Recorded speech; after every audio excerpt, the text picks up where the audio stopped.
Essa noite eu, mais uma vez, agradeço ao pastor, a oportunidade de estar aqui, de estar confiando mais uma vez essa responsabilidade. E quero ser sincero que está sendo difícil estar aqui. Há um mês atrás eu estava numa outra comunidade e estava falando sobre um assunto liberado pelo meu pastor, tá, irmão? E quando saí de lá, alguns outros passaram-se alguns dias e eu propus ao meu coração que quando tivesse uma oportunidade aqui na minha casa, eu estaria falando sobre esse texto que estarei falando. E falar sobre esse texto agora parece meio oportuno, né? Mas existiam várias coisas. Para quem conhece o Júnior, sabe que o Júnior viaja um pouco, nos pensamentos.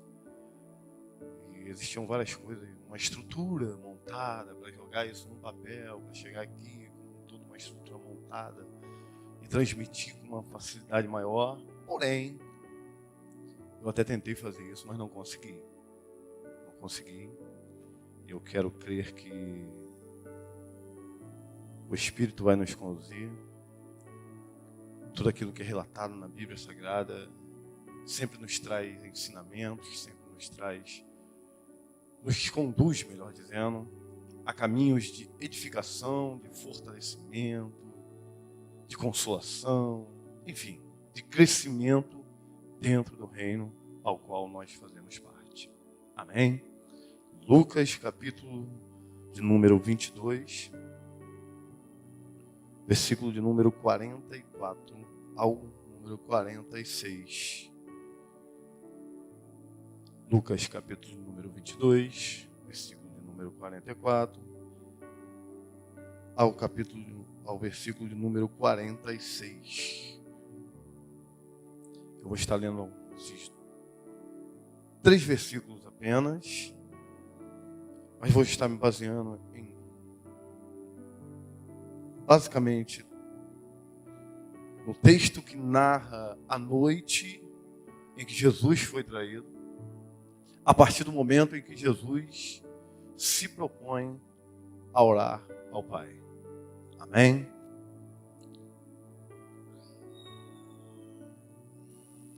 Está ruim de encontrarmos. Lucas, capítulo 22, versículo 44 ao 46.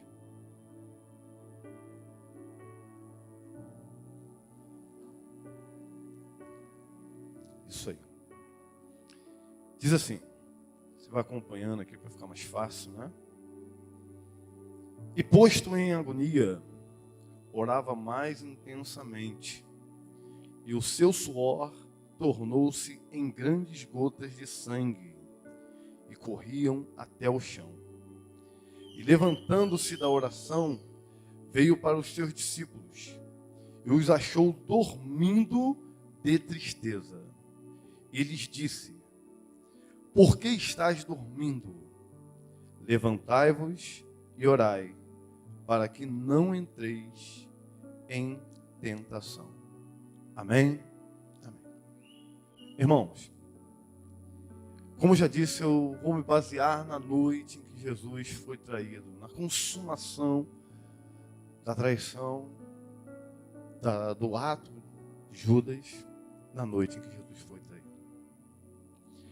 A narrativa da Bíblia, a narrativa de Lucas, nesse capítulo, se nós pegarmos aí do versículo 39 em diante, vai dizer que Jesus, ele junto com os seus discípulos, em algumas outras versões, vai dizer que Jesus veio para o Monte das Oliveiras, a uma determinada localidade conhecida como Getsêmani, era um jardim.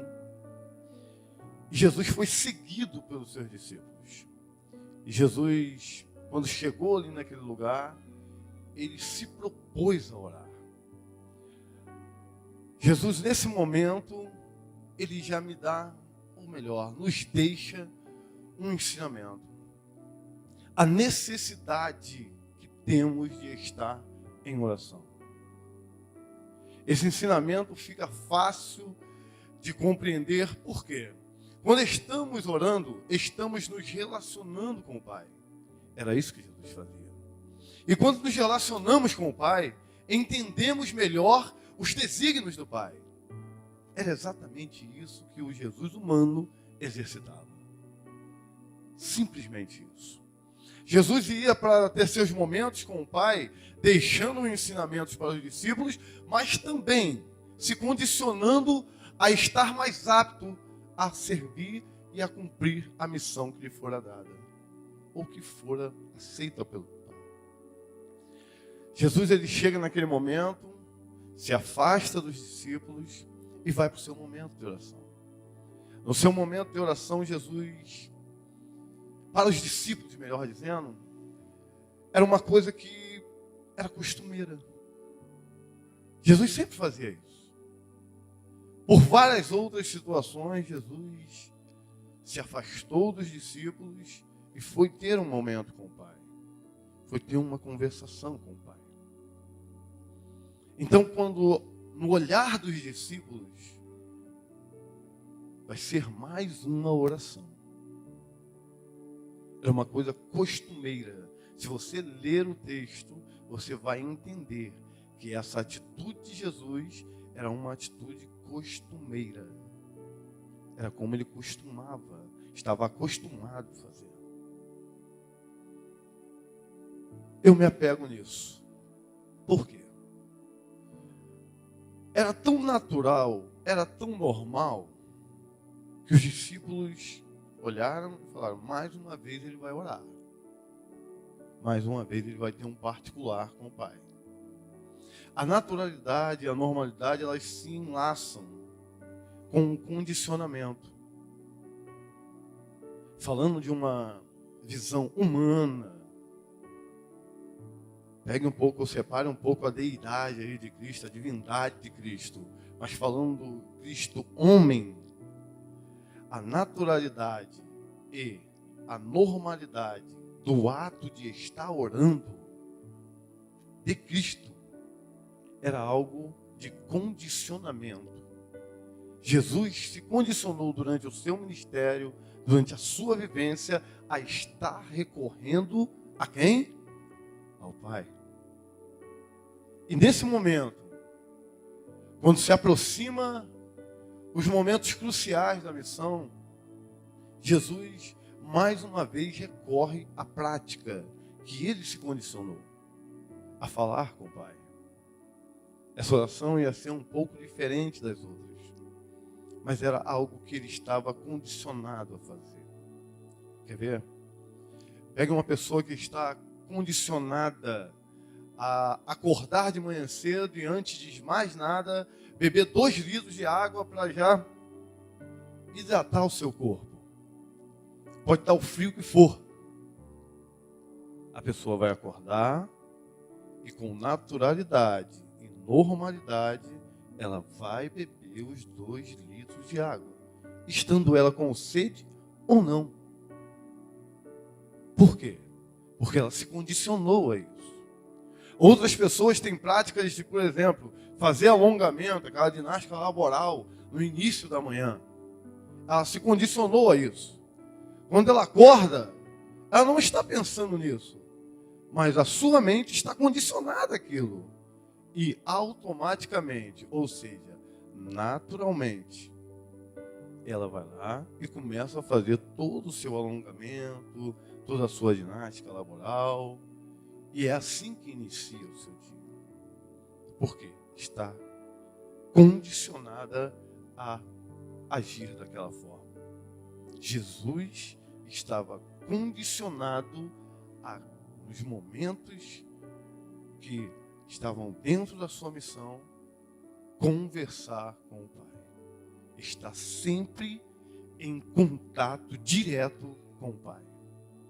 Aí fica fácil de entender porque Paulo nos deu nos deixou, né? Melhor dizendo. Ele deu conselho lá. E agora eu enxergo o porquê, de onde ele extraiu esse conselho. O conselho que ele deixou para os irmãos de Tessalônica, dizendo assim: orai sem cessar. O que Paulo estava querendo dizer? Se condicionem a falarem com o Pai em todos os momentos. Trocando por miúdos, ou trocando por palavras de melhor entendimento para os nossos dias, era basicamente isso que o Espírito estava falando na boca de Paulo para os irmãos lá de Tessalônica. Da onde que ele extraiu isso? Dos ensinamentos de Cristo. Jesus, nesse momento, ele está deixando um ensinamento de que nós devemos orar, orar, orar e nos condicionar a continuar orando. O conteúdo dessa oração de Jesus, narrada neste capítulo aqui, vai ser desenrolado nos próximos versículos. Quando Jesus está orando, clamando em meio a lágrimas, Jesus, ele é amparado. Algumas traduções diz que ele é amparado pela presença de um anjo, que prefigura a presença do próprio Pai, estando perto da oração do Jesus humano, vivenciando a situação difícil, o momento de clamor desesperado e com o amparo do Pai. Essas coisas se repetem para nós. Se repetem para aqueles que se propõem a orar. Se repetem para aqueles que se propõem, que se condicionam a recorrer ao Pai a todos os momentos. A presença do Pai sempre vai estar de forma amparadora nos nossos momentos de oração. Isso aconteceu com Jesus. O conteúdo da oração era um conteúdo muito simples. Jesus, em suas palavras molhadas pelas lágrimas, está dizendo: Pai, está chegando a hora. E por algumas vezes, algumas traduções diz que essa verbalização de Jesus, ela se repete: Pai, está chegando a hora. E mais uma vez se repete: Pai, está chegando a hora. Sabe o que eu estou enxergando aqui? É que o Jesus humano também cometia gafes de ficar repetindo coisas como eu e você repetimos. Eu compreendo dessa forma. Jesus está dizendo: está chegando a hora. E se possível, Pai, passa de mim esse cálice. A verbalização é muito pequena, mas com extensividade enorme. Passa de mim esse cálice. A definição cálice é pequenina demais para aquilo que nós hoje sabemos que era o real conteúdo da oração de Jesus. E aí, o texto vem dizer que Jesus é posto em agonia. Para quem estava aqui hoje de manhã, o Jorge foi feliz em colocar uma situação em que ele disse que algumas atitudes nossas nos levam ou nos põem em situações. Em algumas outras situações, nós somos postos pela vivência. Ele disse com outras palavras, né? Mas pela vivência. É vida. É vida. E muitas das vezes, isso faz parte da missão. O cálice que Jesus está se referindo dentro da sua oração fazia parte da missão. Jesus, como homem, poderia abdicar dessa missão. Poderia largar de lado essa missão. Mas Jesus deixa um outro ensinamento, que é um ensinamento de obediência e comprometimento à missão. Vamos além. Jesus, a narrativa diz que Jesus é posto em agonia e orava mais intensamente. E o seu suor se converteu em sangue. está aqui a presença de um fenômeno. A ciência explica isso. É um fenômeno chamado hematidrose. Há 3 anos, 4 anos atrás, ocorreu com uma menina lá na Itália. As pessoas que sofrem de uma agonia profunda, de um momento emocional muito intenso e amargurante. Algumas pessoas podem sofrer desse fenômeno, onde as suas microveias, capilares, elas se dilatam até o momento de se romperem e elas sangram. As glândulas sudoríparas entendem que é suor e fazem com que esse sangramento se intensifique. Jesus literalmente suou sangue. Literalmente. O sangue escorreu mesmo pelos poros de Jesus. Por conta da situação interiorizada que Jesus estava vivendo. A agonia profunda que ele estava vivendo. Ele estava visualizando em espírito tudo aquilo que ele iria passar e que nós já sabemos de cor e salteado, conhecemos a história. Mas ele estava num momento de oração, sendo amparado pelo Pai. E Jesus estava sendo conduzido a um momento também de refrigério.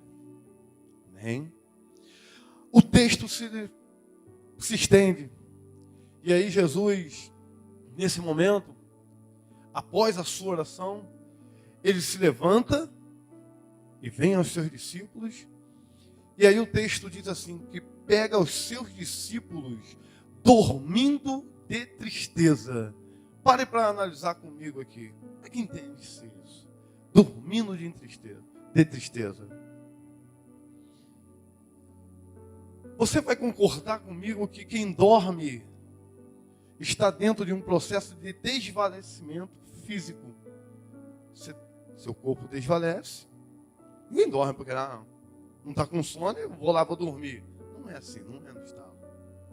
E quando se dorme de tristeza? É o desvanecer do corpo físico mediante a carga emocional que você carrega. Os discípulos estavam passando por isso, nesse momento. É explicação científica, tá, irmão? É explicação psíquica da coisa, para nós entendermos. Na verdade, eles talvez estivessem sendo contagiados do estado emocional que Jesus estava vivenciando no momento da sua oração, no momento do seu clamor de angústia. Toda aquela carga emocional fez com que eles, através da receptividade, vivenciassem aquele momento de agonia de Jesus e sentissem em seu corpo físico o desvalecer, até dormirem de tristeza, pela definição do texto. Foi exatamente isso. Deixa eu aproveitar e desfazer aqui um entendimento.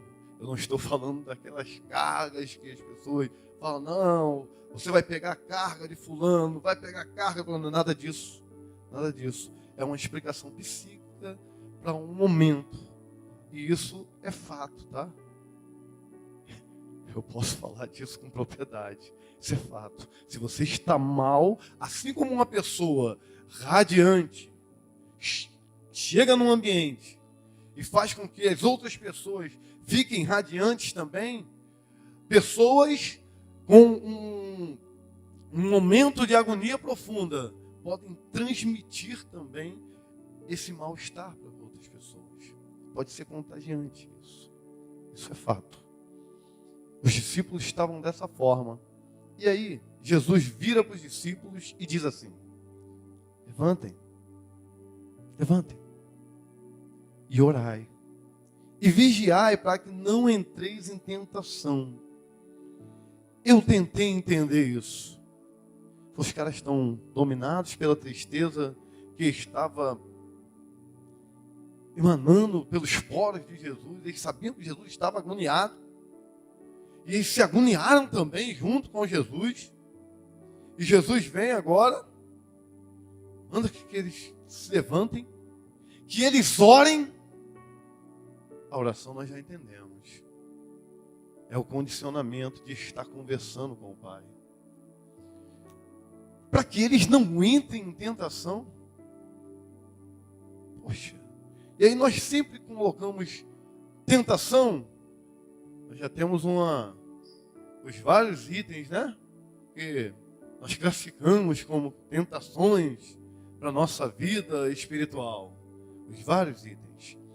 Mas na verdade ali, Jesus estava querendo dizer para os seus discípulos, levantem-se, orem, encurtem os vínculos, para que vocês entendam o propósito e para que vocês não entrem no erro de se tornarem opositores a tudo que tem que acontecer. Acho que se Pedro tivesse ouvido e seguido na risca, orar para que não entre em tentação, ele não teria cortado a orelha do soldado romano. Porque ele entenderia melhor. Mas o texto vai além. E o texto chega no momento em que antecede o beijo da traição de Judas. Surge uma multidão, Judas está no meio dela. Essa multidão era composta por soldados da guarda levita do templo e soldados da milícia romana.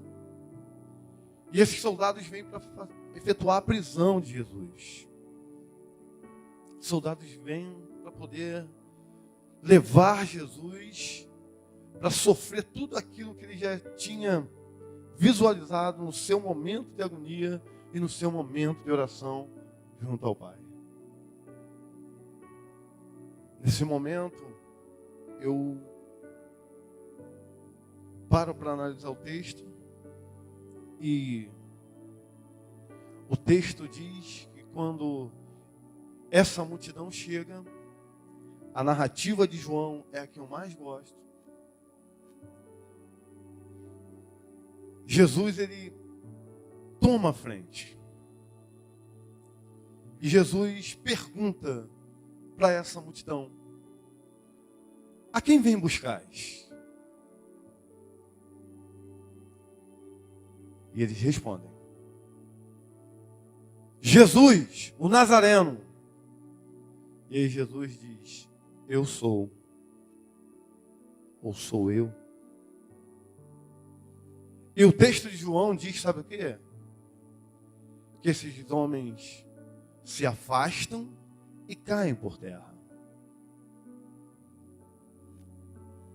E novamente, Jesus pergunta: a quem vem buscais? E eles respondem de forma que o texto te faz entender que eles nem se lembravam que já tinham respondido a primeira vez. Jesus o Nazareno. E mais uma vez Jesus diz: eu sou.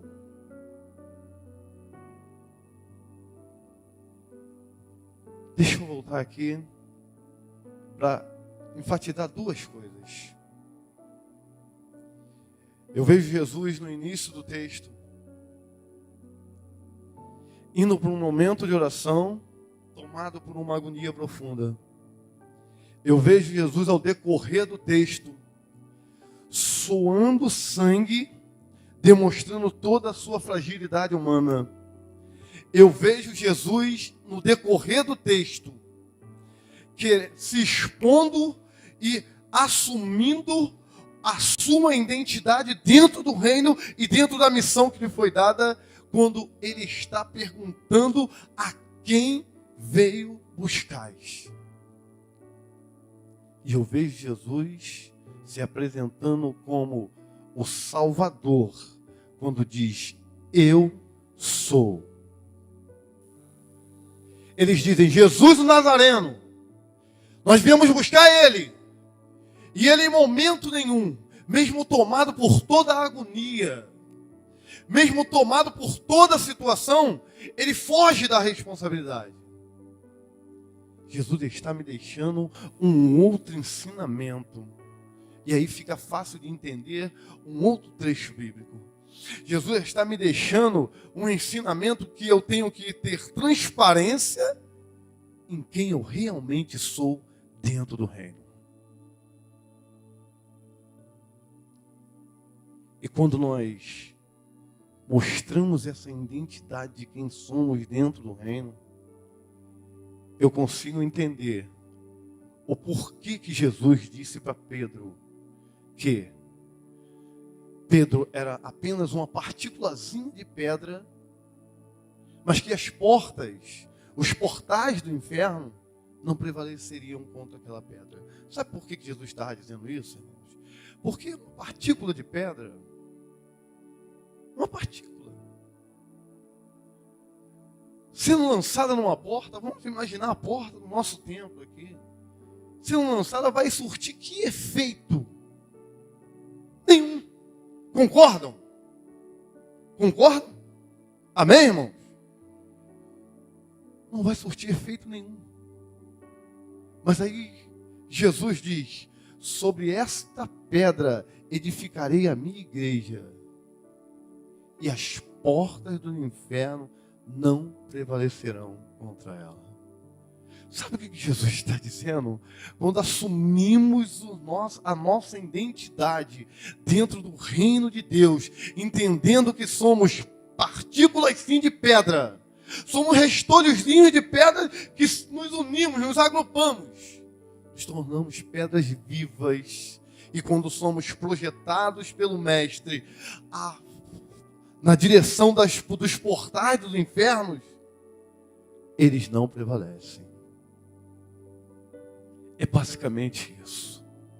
O Jesus compreendedor da missão, quando diz que eu sou, e os opositores caem em terra, está mostrando que existe uma autoridade que foi dada para a igreja pelo poder do nome de Jesus, o Jesus que estava sendo professado pelos soldados, o Jesus Nazareno, que para eles não tinha poder, mas para aqueles que crerem no Senhor, na missão que foi cumprida pelo Senhor, a potencialidade dentro do reino faz com que as portas do inferno não prevaleçam contra as partículas de pedra que somos nós na presença do Eterno. Somos nós. Eu me apego a esse texto para entender que a humanidade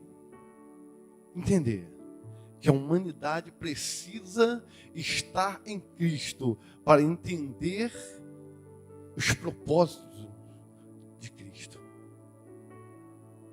Aí eu me apego um pouquinho ao local que tudo isso foi a cena, né? Onde tudo aconteceu, no Getsêmani, que era um jardim, um local onde se esmagava as azeitonas para se extrair o azeite. E Jesus está sendo ali esmagado, ou se expondo a se esmagar para fluir do azeite. Na antiguidade, o azeite era utilizado para sarar feridas, na cura de feridas. O que Jesus está dizendo? Através da minha agonia, eu estou gerando cura para feridas da humanidade. Através daquele momento de dor, daquele momento de agonia, daquele suar de sangue, daquele momento em que a humanidade ficou desnuda ali, aquele momento onde as fragilidades humanas ficaram evidentes. O que estava sendo extraído ali era o azeite curador da ferida maior existente na humanidade, que se chama pecado e transgressão, que separa o homem de Deus. Os ensinamentos do mestre ficaram para que nós viéssemos valorizar esse momento. E em nome de Jesus, irmãos, vamos entender isso, para que possamos ser arremessados em direção às portas do inferno. E essas portas não prevalecerão, porque estamos sendo arremessados pelo eu sou, por Cristo Nazareno, que é detentor de todo o poder, que é o nome que está acima de todos os nomes, que é o nome que está acima de todas as situações, que é o nome que nos faz vivenciar momentos de agonia, sim, mas nos faz entender também que a presença do Pai está presente para nos amparar. O nome de Cristo nos dá o entendimento de que estamos em uma missão, que existem percalços dentro da missão, mas que não estamos sozinhos. Não estamos sozinhos. E que em algum momento vamos vivenciar a mesma situação que Jesus vivenciou. Vamos ter que sair de um momento de oração, vencer a nossa agonia e virar para alguém e falar: levanta, vamos orar, vamos vencer esse momento de tentação e vamos em frente. É a verbalização do nosso pastor. E vamos em frente. Em frente pode existir os portais do inferno, irmãos. Mas lembra que nós somos essas pedrinhas vivas? Eles não prevalecerão. Quando falarmos que está presente em nós é Jesus,